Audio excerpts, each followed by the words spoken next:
कुरंग, कासव आणि सुतार पक्षी ही फक्त काही नावं नाहीत, तर ही मैत्री आणि त्यागाची एक अशी गोष्ट आहे जी आपल्याला खूप काही शिकवून जाते.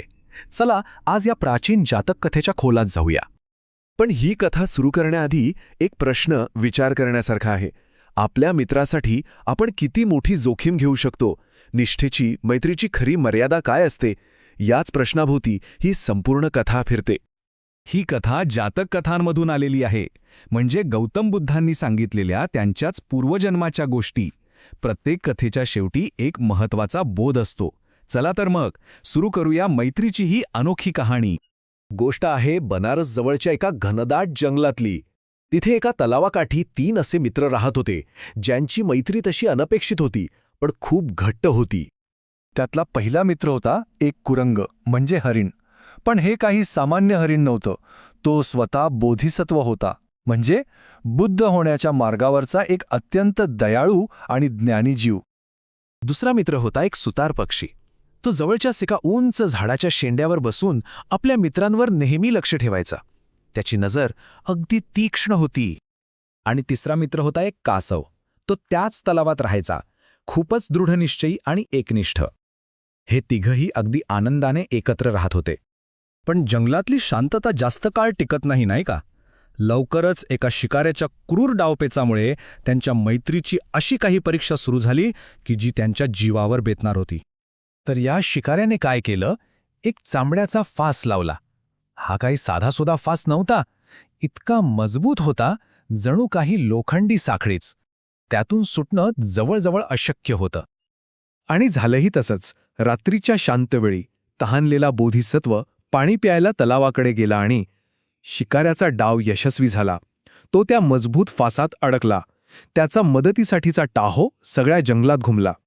कुरंगाचा आवाज ऐकताच सुतार पक्षी आणि कासव लगेच धावत आले. आपल्या मित्राला अशा संकटात बघून त्यांनी त्याला वाचवण्यासाठी एक धाडसी प्लॅन बनवला. त्यांची योजना अगदी स्पष्ट होती. सुतार पक्षाचं काम होतं शिकाऱ्याला त्याच्या घरातच अडकवून ठेवणं, त्याला उशीर करायला लावणं, आणि त्याचवेळी कासवाने आपल्या तीक्ष्ण दातांनी तो मजबूत फास कुरतडून टाकायचा.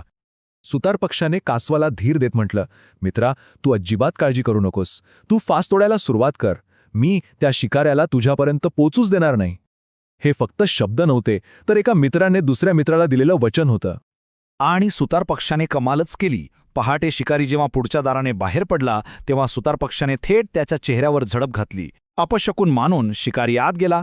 आता सुतार पक्षाने विचार केला की हा मागच्या दाराने येईल, आणि तसंच झालं. पक्षाने त्याला तिथेही अडवला. एका बाजूला सुतार पक्षी शिकाऱ्याला अडवत होता आणि दुसरीकडे कासव जीवाचं रान करून फास तोडत होता. पण मैत्रीच्या या परीक्षेत अजून एक मोठी किंमत चुकवायची बाकी होती. तो चामड्याचा फास इतका काही मजबूत होता की तो कुरतडता कुरतडता कासवाचे दात तुटायची वेळ आली. त्याचं सगळं तोंड रक्ताने माखलं होतं, तरीही तो थांबला नाही. कासवाने जवळजवळ सगळा फास तोडलाच होता. फक्त एक शेवटचा धागा उरला होता, आणि नेमका त्याच वेळी शिकारी तिथे पोहोचला. कुरंगाने एक शेवटचा हिसका देऊन तो धागा तोडला आणि जंगलात धूम ठोकली. पण बिचारा कासव इतकं थकलं होतं की त्याला जागचं हलताही आलं नाही, आणि ते शिकाऱ्याच्या हाती लागलं. आपला जीव तर वाचला होता, पण आपला मित्र संकटात सापडला होता. बोधिसत्वाने त्याला असं एकटं सोडून देणं योग्य मानलं नाही. त्यांनी ठरवलं, काहीही झालं तरी मित्राला वाचवायचंच. आता कुरंगाने बुद्धी वापरली. तो लंगडत लंगडत शिकाऱ्यासमोर आला, जणू काही तो जखमी आहे.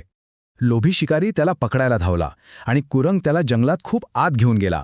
संधी बघून तो शिकाऱ्याच्या नजरेआड झाला, वेगाने परत आला आणि आपल्या शिंगांनी ती पिशवी फाडून कासवाला बाहेर काढलं. आणि अशा प्रकारे तिन्ही मित्र पुन्हा एकदा एकत्र आले. पण ही कथा इथेच संपत नाही. या कथेमागे एक खूप खोल अर्थ दडलाय, जो तिच्या खऱ्या उद्देशाला स्पष्ट करतो. वरवर पाहता कथेचा शेवट छान झाला. मूळ ग्रंथानुसार कासव तलावात गेलं, हरिणे जंगलात, आणि सुतार पक्षी आपल्या पिलांना घेऊन दूर गेला. पण कथेचा खरा अर्थ याच्याही पुढे आहे. आणि आता येतो या कथेचा सर्वात महत्त्वाचा भाग. बुद्धांनी ही गोष्ट सांगितल्यावर खुलासा केला की त्या जन्मातली ही पात्र दुसरी तिसरी कोणी नसून त्यांच्याच आयुष्यातली माणसं होती. तो क्रूर शिकारी होता देवदत्त, जो बुद्धांचा कट्टर शत्रू बनला होता. ते 2 निष्ठावन मित्र सुतार पक्षी आणि कासव होते त्यांचेच 2 प्रमुख शिष्य सारीपुत्र आणि मोग्गलनान, आणि तो ज्ञानी कुरंग अर्थात स्वतः गौतम बुद्ध होते. तर या कथेचा मूळ उद्देश हा होता, बुद्धांना हे सांगायचं होतं की देवदत्ताचा द्वेष काही आजचा नाहीये. ज्याप्रमाणे त्या शिकाऱ्याने तेव्हा बोधिसत्वाला मारायचा प्रयत्न केला, अगदी त्याचप्रमाणे देवदत्ता आताही तेच करत होता.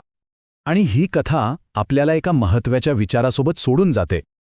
जर आपली कर्म, आपली नाती जन्मांतरी टिकत असतील, तर आज आपण आपल्या कृतीतून नेमकी कोणती कथा लिहित आहोत? विचार करण्यासारखी गोष्ट आहे, नाही का?